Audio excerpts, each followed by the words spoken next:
Okay. We'll wait for my zero observers to come in. I wanted to make a video, and I haven't made a video for a little while, and I'm not sure that I feel the motivation is going to continue. So I wanted to share where I'm at now in this awakening or whatever it is. Feel like it seems very obvious, and then probably if you watched any of the videos, the previous videos, there was a lot of excitement, and to me it felt like kind of a manic state. And I feel like that stage is dissolving, that manic energy. I think I know where that manic energy came from. It's pretty powerful. It's raining. I don't know if you guys can hear it. It's kind of cool. It's freedom. All of a sudden, everything that I do, and I'm talking about everything that I do, has had no attachment to it, meaning no identity attached to it. So, not drinking and exercising and eating right and you name it, just even the mundanest things, they no longer had a egotistical connection with them. And it's kind of hard to explain, but I'll try because that's what this is about. Eating, when you go to talk to somebody, it's like, oh yeah, you want to tell them what kind of diet you're on and why you're doing that diet, why you're not a drinker. And I still haven't taken a drink, actually. But like a lot of things that I never really ate sugar anymore. And I've been eating a lot of sugar lately, which is good and bad. Because everything has new context to it. And this is a real good way to say it. Music is deeper and more beautiful. The sensations in my body, I can feel now. Like I let them, I just dive into the feelings that come through my body. When I'm eating candy now, I experience it. And I've been doing that. I bought a vape, and I haven't smoked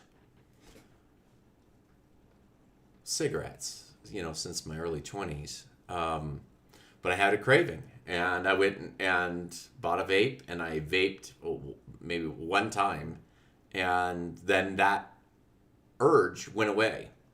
So what it feels like to me is that it's not that I'm just going to live this like unbelievably horrible lifestyle. It's that I have the freedom to be in the moment and eat, not because of I have a story around how I eat or how I exercise. I'm finding exercise. I haven't been exercising as much as before, but I'm starting to really enjoy it. I like to do a push-up because I like to feel my muscles now instead of just like having to do it as a job. Like I enjoy the push-up itself. I'm enjoying finding things that are fun to do for cardio. My daughter and I just discovered, longboard. It's not you. You're good company. Longboarding, skateboards, and got a good workout there. Also bit it and had to pull a pebble out of my hand. I'm having so much fun. And it's just free. Like that's the beautiful thing about this state that I'm in, is this state of non-attachment to how life should be. Like compartmentalizing anything. trusting myself to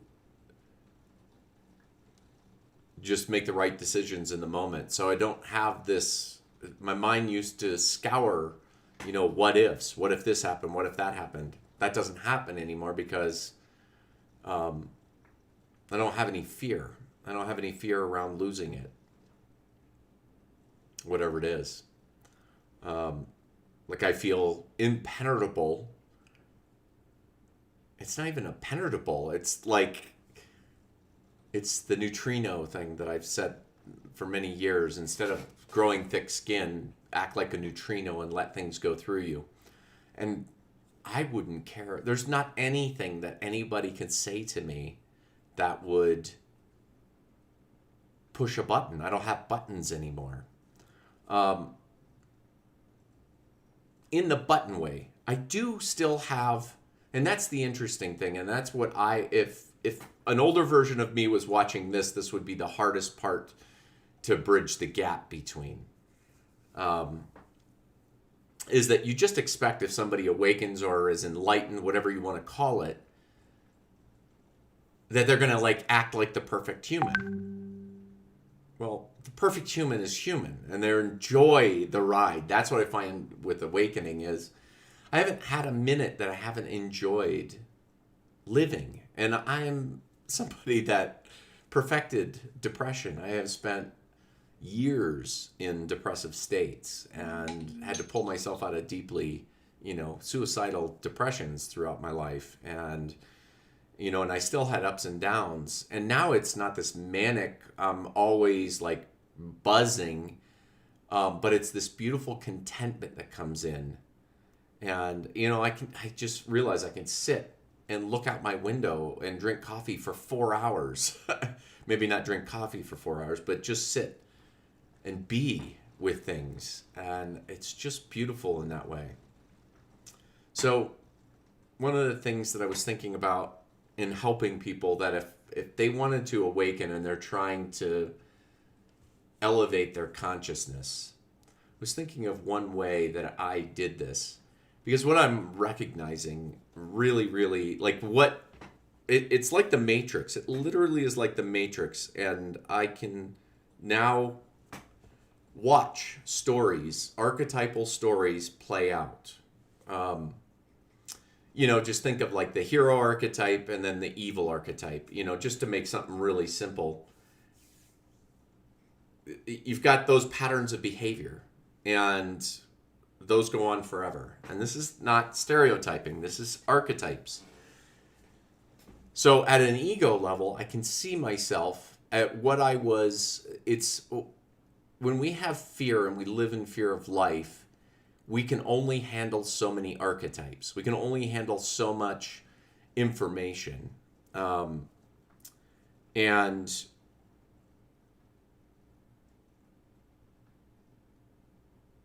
that's what the evolution of consciousness is. That's what becoming more conscious is you begin to see these archetypes come into your world, and you're not bothered by them as much. And when you're an ego, you are creating stories. You literally are creating stories. And that's the interesting thing. And that's where I think that the next part I'm going to share might help. Is if you're making these little stories, it's really hard to get out of those stories, because what you do is you create the friendships that you have around you, and they are your characters in your story. And you will justify staying friends with those people because you've built those relationships and that sort of thing. And that brings me back to, when I first began, I really started to tear apart some relationships and deconstruct it. I did a lot of deconstructing. And in the last 3 years, it's been an intense amount of, it's not been getting rid of a lot of people in my life, but it's been rearranging them. And they've had to adjust. They either adjust to who I am as I move through new layers of consciousness, or they disappear. And it happens. And that's not a problem. And it's not a judgment thing. If people disappear, that's a thing in the ego that you think that that's a bad thing. They're just characters that don't fit storylines. They will choose to not have you in your world. And that's what I'm experiencing now anyway, is I'm like the pepper. I did the example the other day on one of the videos about, egos see me coming and they run, not just because, narcissistically or egocentric, you're not going to have much fun with me because I'm an interdependent and I don't you're not going to chew off my life force as a codependent anymore. And so those people don't come into my life. And then people who are scared, they literally have their own stories going and their stories are safe. And I disrupt stories because I don't participate in egoic stories anymore. And it's not because I think ego is bad. It's, well, first of all, I just understand how the ego works. And most egoic stories are destructive. Even the people who think they're doing good oftentimes are the one that are actually destroying the thing that they think, unless they are willing to overcome fear, then most likely their behavior is just destructive and contaminating. And there's nothing wrong with that either. It's just the story that people choose to be in. So if you want to elevate and you want to move up, how would you do it? And this is my share. It's something I'm calling waking into awakening. And I'm using the word waking like a boat. If you've ever water skied, you have behind you the wake of the boat. And you want to get into the wake. If it gets treacherous on the outside of the boat, you want to get into the wake, and then you're in the safety, and the boat will knock down some of the waves and that sort of thing. So what does that mean? Well, the big thing is if you're totally in an egoic story and you are managing and trying to figure out how to elevate your consciousness and you're staying with the same characters in your story, you will just keep repeating the same story over and over and over again. You just aren't going to wake up, or not very quickly. You may grow at a very, very small, but if you want to grow very quickly, you gotta bust out of that, and you have to start living on your edge, and you have to start challenging yourself to hang out with other people.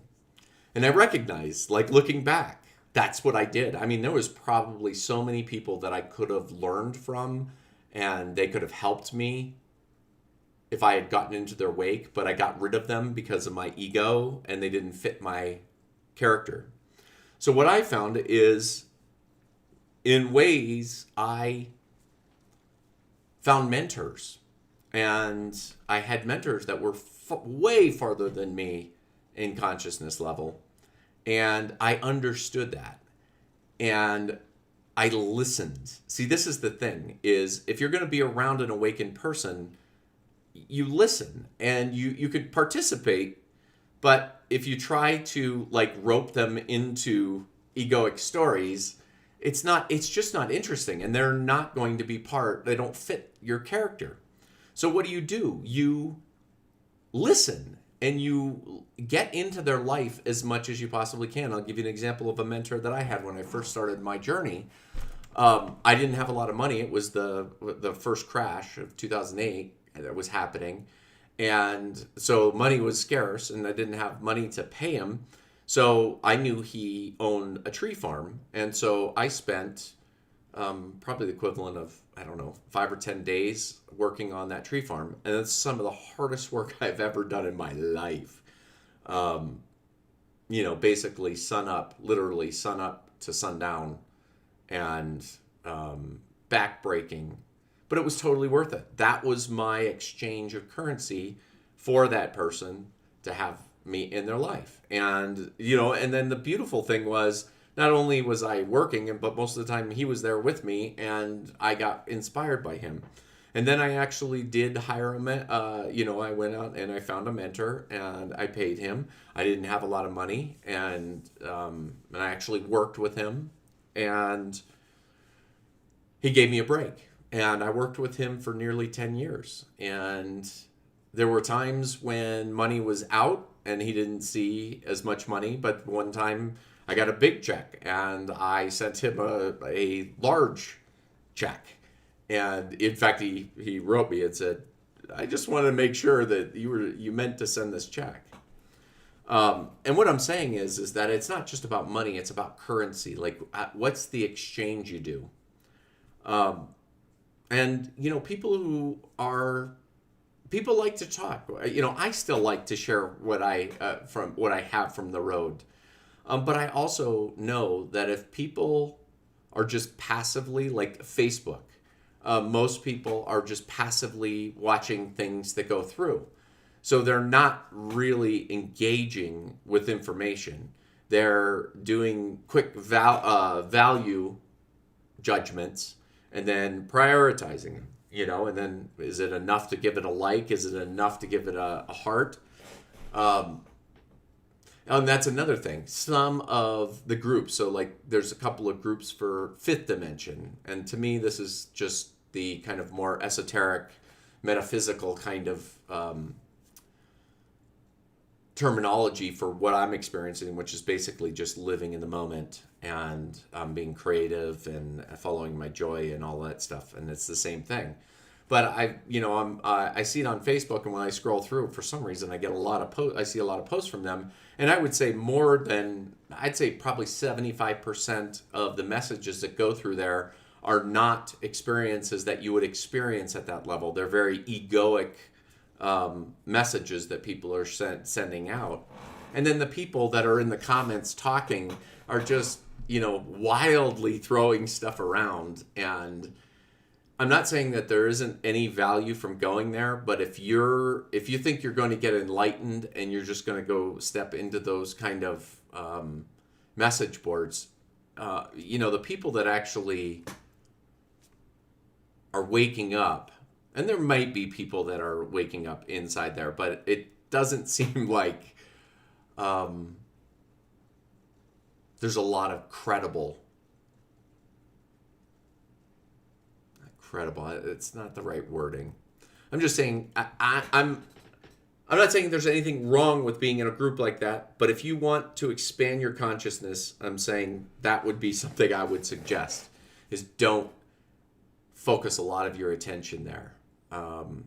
It's fun. Use it as a game or whatever. Connect with people. I think that's a great idea.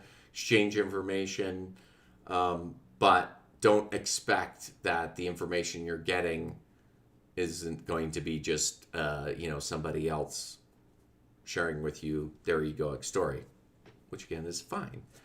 So it's living in the wake. How do you do it?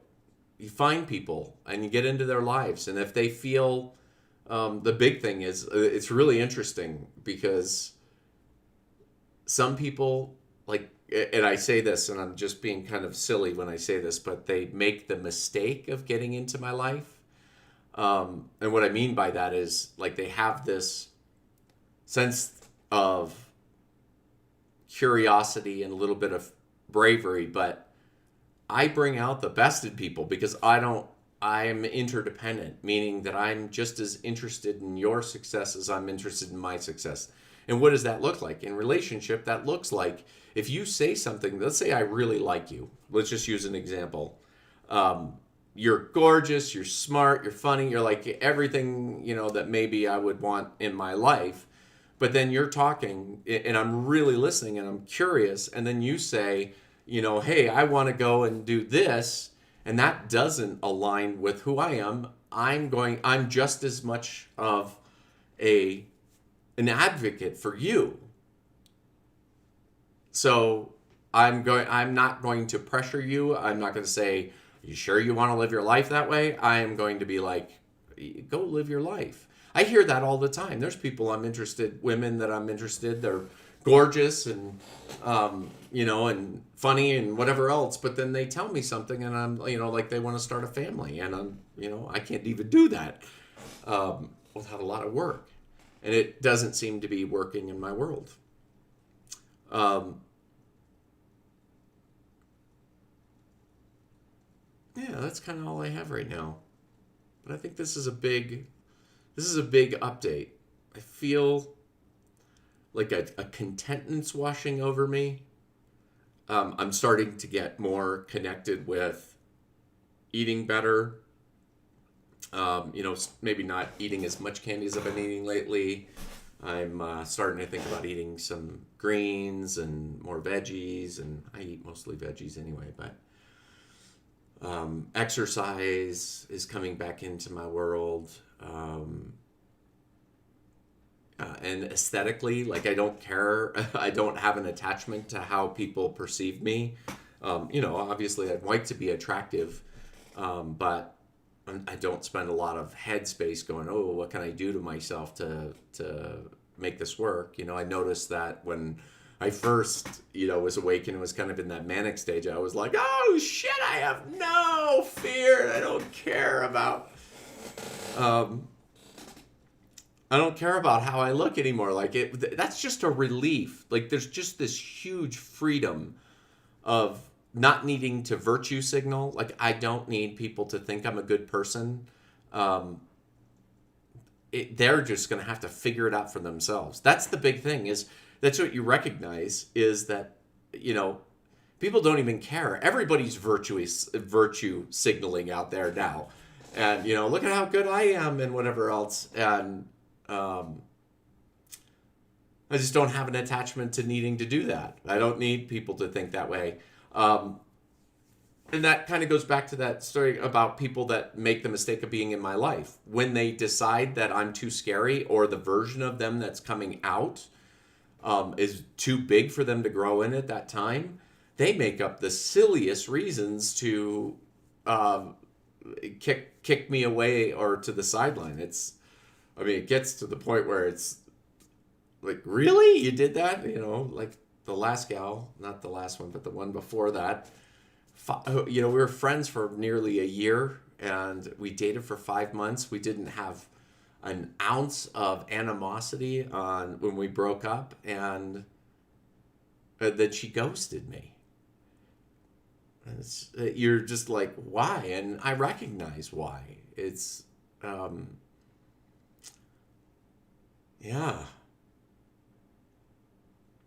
It's very interesting, and that's the thing that we can do. That's what I recognize now that I didn't recognize before. When I was more in a relationship in an egoic state is, to me, an evolutionary reason. That's for marriage. Like there's a good reason for marriage, just to keep people together so they will actually try. It's like, you know what I mean, when you're stuck in those egoic stories, if you have a partner, they can, oftentimes